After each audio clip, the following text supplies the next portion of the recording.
Today, I'm going to run through the pairing process, how to switch to manual mode, setting up your rates, a few tips for flying with it, and also run through the issues that I faced while I tried to get set up. First up is the pairing or binding of everything. You'll need your remote, Avata, Goggles 2, or Goggles V2. Let's start by putting your Avata into bind mode. This is as simple as turning it on with a short, then long press. Then once on, press and hold the power button down until the Avata beeps and starts to blink like this. Alright, now grab your goggles. To put the Goggles 2 into bind mode, simply press the button in the middle here, and both the goggles and drone should then bind together. For the Goggles V2, you'll need to hit the bind button, which can be accessed in this little pinhole here. Again, both the goggles and drone should bind together. The last stage here is turning the controller on with a short, then long press. Then, once on, press and hold on the power button again until it starts to beep. Do the same with your Avata again as well. It may take a few moments to pair, but it should link up, no worries. Now, I struggled significantly with just this initial binding stage, as although I bought my DJI Remote 2 brand new and direct from DJI, it was on an old, incompatible firmware. What happened for me was both the controller and the Avata were in binding mode, and they just simply wouldn't connect to each other. I tried going through the DJI Fly app at this point too, but had no luck there either.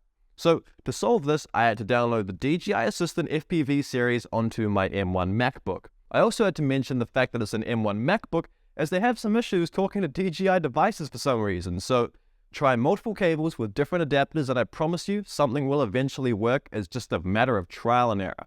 Next, plug your remote in with your USB-C cable, power it on, and head to firmware update. If it comes up as unable to load firmwares, you'll need to quit the app, unplug the remote, and restart your computer. Once you're back in and you've gotten it loaded up, you'll want to update it to the latest firmware. Mine was on the very first release, which genuinely isn't even available for me to show you now, so there's that. But when you're finished with all that, try the same binding steps as before, and everything should work easy as. Alright. So in its current setup, you're going to be able to fly in both normal and sports mode. However, manual mode will not be accessible yet. If this is all that you wanted, then sweet, you're set up and ready to fly. All you need to do is push your sticks inwards to the bottom center and the Avata will automatically take off. Then landing, you simply can just hold the left stick down and it will automatically land. Oh, by the way, if you're finding this helpful, a sub to the channel would be remotely awesome. If you want to enable manual mode, we'll need to make a few changes, one physical and a couple digital. Starting off physical, we'll be removing the spring tension from our throttle stick. The side that the throttle stick is on can differ for some people, but for the vast majority, we will be using the throttle on the left-hand gimbal. This is known as Mode 2. Put into real simple terms, other modes switch up which stick movements are assigned to drone movements on your remote, but the most commonly used one is Mode 2. So to remove the spring tension from the throttle stick, we're going to need the remote itself, a thin flat edge like a blade, and a 1.5mm hex driver. So let's start off by using a thin flat edge to gently pop open the rubber flap on the back of the remote. Make sure it's the right side for your throttle stick, by the way. Next, you'll need your 1.5mm hex driver, and you'll want to tighten the screw in F2 until your stick becomes vertically loose. That means spin your hex driver in a clockwise direction until the screw tightens and stops spinning.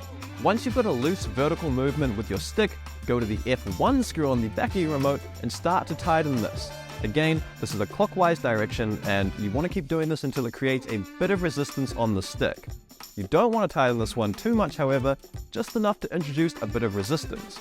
You'll most likely have to experiment with this to get it how you like, but honestly, I just set for something that I thought felt pretty good, and I haven't changed it since. Once you're happy with the throttle stick, close that flap back up, then power the remote, Avata, and goggles on. In the Goggles 2 menu, we're going to head to Settings, Control, Remote Controller, and then scroll down to the bottom of Button Customization. The last option will be called Custom Mode, and it will be set to Sport Mode. We're going to change this to Manual Mode. Essentially, what this does is it allows the M switch on the controller to be assigned to Manual Mode instead of Sport Mode. An optional change you can make here too is to assign the C2 toggle switch to do the arming and disarming of your drone. As a default, this button here needs to be double pressed to start your motors. I flew like this for a while, and realistically it's not that bad, but I have now got it set up with the toggle switch. So to do this, it's as simple as going to one of the three C2 settings and changing it to motor start or motor stop. Changing the setting on just one of the toggle functions automatically changes it for the remaining two, meaning that only one is assigned to actually arming the quad itself. Next, we'll need to head back to the top menu and go to Gain and Expo. Now, if you know what you're doing and you've flown in full acro mode before, then turn off M mode attitude limit. When on, this limits the maximum angle that the drone can fly at and can be a helpful way to learn how to fly in full acro mode. For those of you who are more familiar with traditional FPV, this is commonly known as angle mode. Now that we're in the rate setting, we may as well run through these as well. If you don't have any rates yet, I would highly recommend that you research what they are and how they affect your control, and then find a set that suits you best. For those who are a bit more proficient with rates, keep in mind that DJI use actual rates, so if you currently work with Betaflight rates, you'll need to convert those over.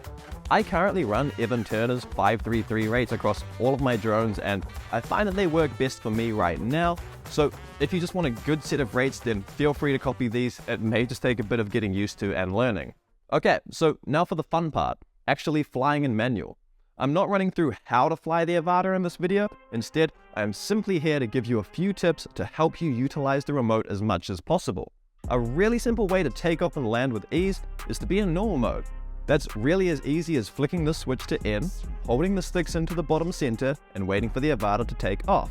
Once you're in the air, switch over to manual mode and you'll see a little stick diagram pop up to show you where the sticks need to be positioned before it will allow you to make the switch. After you hold the correct position for a second or two, the Avata will switch over to manual mode and you'll be in complete control again. This process is nearly the exact same for landing too. Simply bring the drone back to you, switch from manual to normal mode, tilt your gimbal down so that you can see what's below you, and then just hold the throttle stick fully down for a nice automatic landing. This function can easily be used if you just need a moment while flying to have a quick break.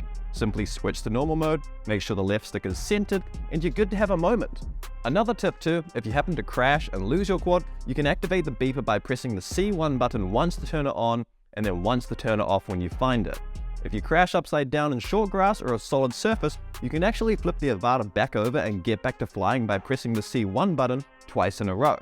By doing this, you'll activate turtle mode, which will automatically figure itself out and get your Avata back up the right way. You don't actually need to press any other buttons to get out of this turtle mode after this, simply arm it back up again and get flying. And that's you all set up and ready to roll. You can watch this video on the Avata to help you out further. Otherwise, peace out. Better move, you might get knocked out.